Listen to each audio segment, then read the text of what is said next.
Hi, my name is Jomar Franchi and I'm here to present my topic about the most famous Filipino in field of science, Gregorio Tuangson Velasquez, botanist and known as father of Philippine ecology, was born in Calumpit, Bulacan. Velasquez was conferred the National Scientist in Tropical Ecology Award by President Fernando Marcos in 1982. Pioneer research in ecology of the study of algae in the country.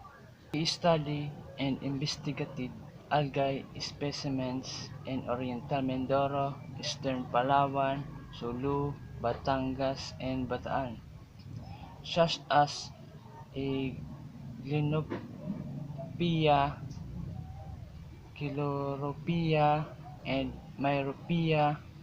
He was able to produce 47 basic and 77 valuable scientific papers as the subject. Velasquez study and collection of the Philippine blue-green Algaea species. Hello, I am Jay Fulay, Base IT Black Sea, Group 2. My topic is Angel Alcala. This is the photo of Angel Alcala. Angel Alcala is a scientist from the Philippines. Found a passion and love for marine life, especially those in the tropical water of his country. With more than 30 years of experience as a marine biologist, he contributed to his country marine's development and ecological concern. Angel Alcala is also involved in other biological science fields such as herpetology, marine biography, and marine conservation biology. In his early life, Angel Alcala was born on his 1st of March 1929. His mother was Crescenciana Shua and his father was Porfirio Alcala. The family lived in Kaliling, a coastal village in Cagayan, in the province of Negros Occidental, in the Philippines. Cagayan is known for its sandy beaches and pristine water. This is where Angel Alcala awareness and love for marine life begin. His family live a humble and rural area, being supported by the bounty of the sea. Angel Alcala fostering a love for the marine life surrounding him was hard, having spent a lot of time near the coral reefs and shallow water. It is evidence how the beauty of the sea captured the heart of Angel. In 1948, Alcala began an undergraduate degree in biological studies of the private Seliman University in Dumaguete, in the adjoining Negros Oriental province. Because of his promising potential and evidence intelligence, he was accepted to be a student of the University of the Philippines College of Medicine in Manila. However, due to the financial circumstances, Alcala did not accept the offer.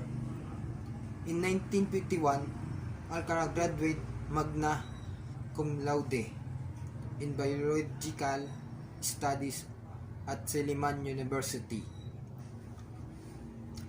Shortly after graduating, Alcala became a teacher in Seliman University biology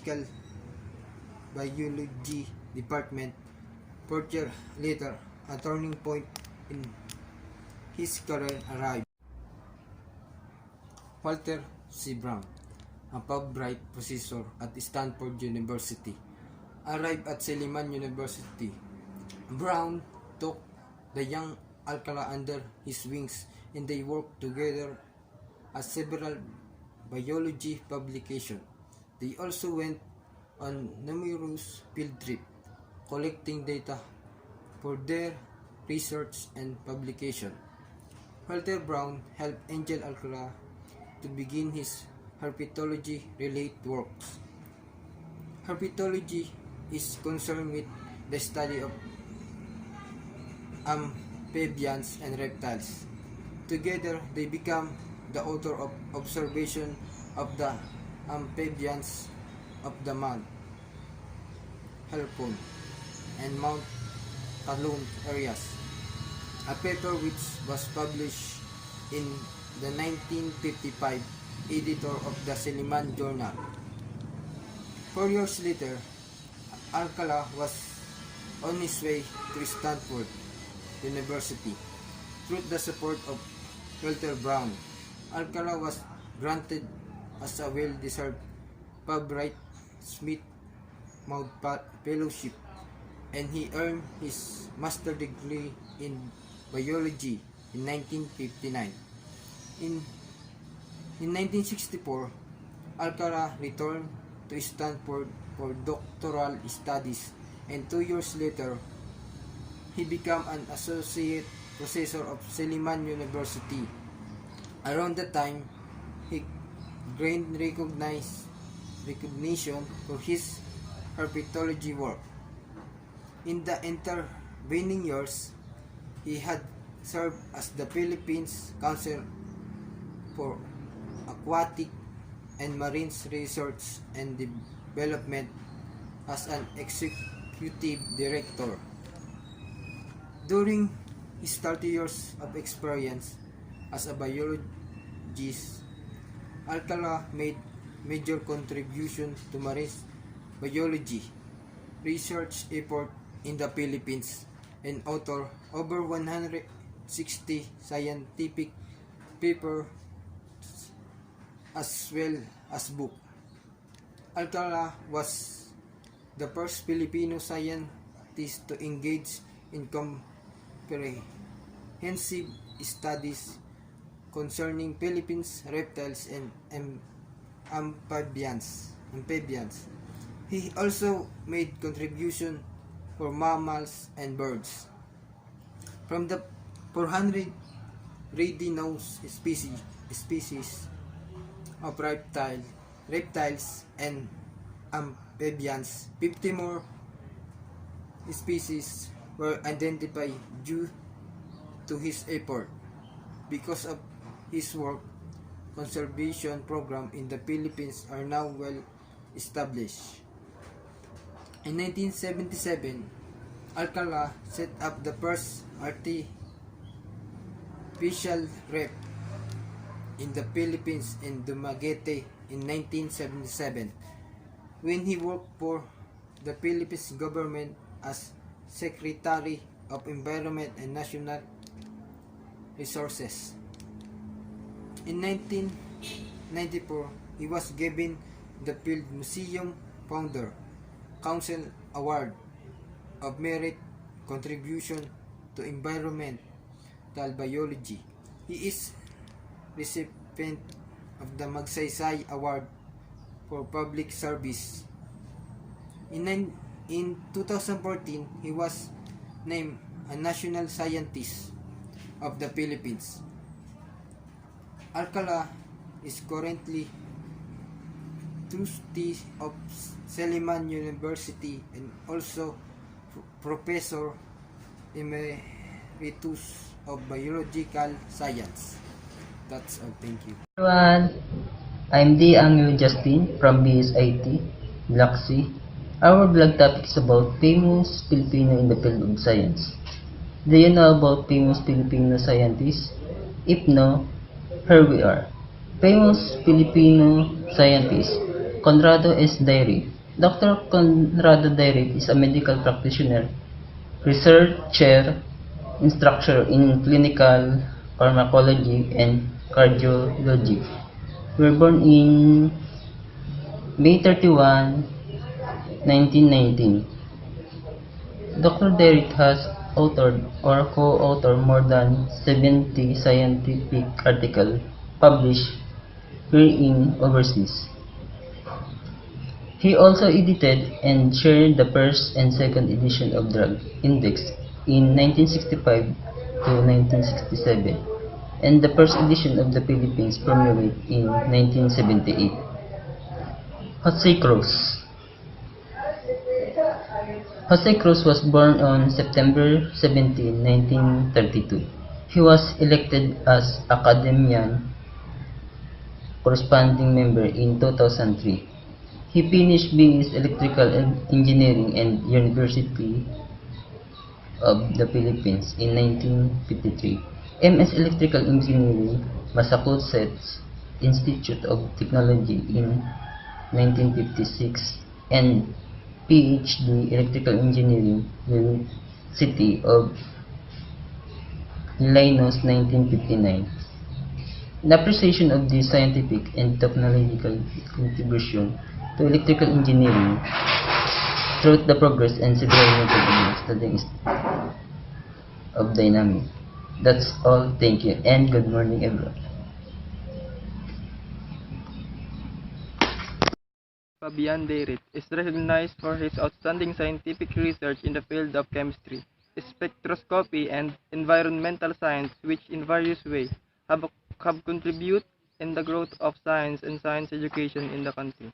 His research natural product has led to a better understanding of bioactives and the identification of a new compound from indigenous plants, particularly lagundi. He has explored the use of nuclear magnetic resonance for chemical analysis as well as structural analysis of polysaccharides,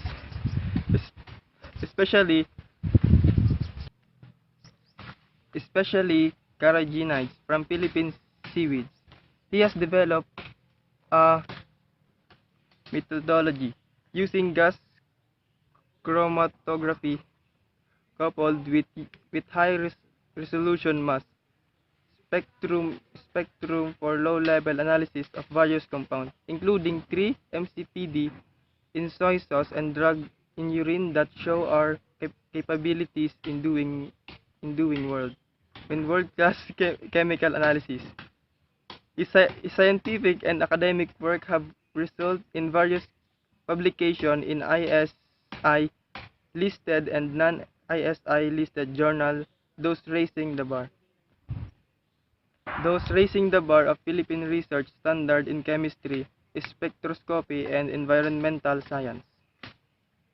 Everyone, my topic is Felix D. Maramba, Engineering Agriculture, Engineering Scholarship at Iowa State University. 1921, expertise agricultural and mechanical engineering. Dr. Felix D. Maramba, Sr. is recognized for his important contribution in the field of a Filipino scientist who developed and utilized biogas. He created a coconut oil power generator, one of the world's most profitable biogas system. In 1984, a thriving figure gave him and his son Felix K. Maramba Jr. the idea of generating their own power with methane gas produced from minor other energy requirements at Maya farms, including their processing plants and feed mill operated totally independent of Meralco. Thank you, and so on and so on.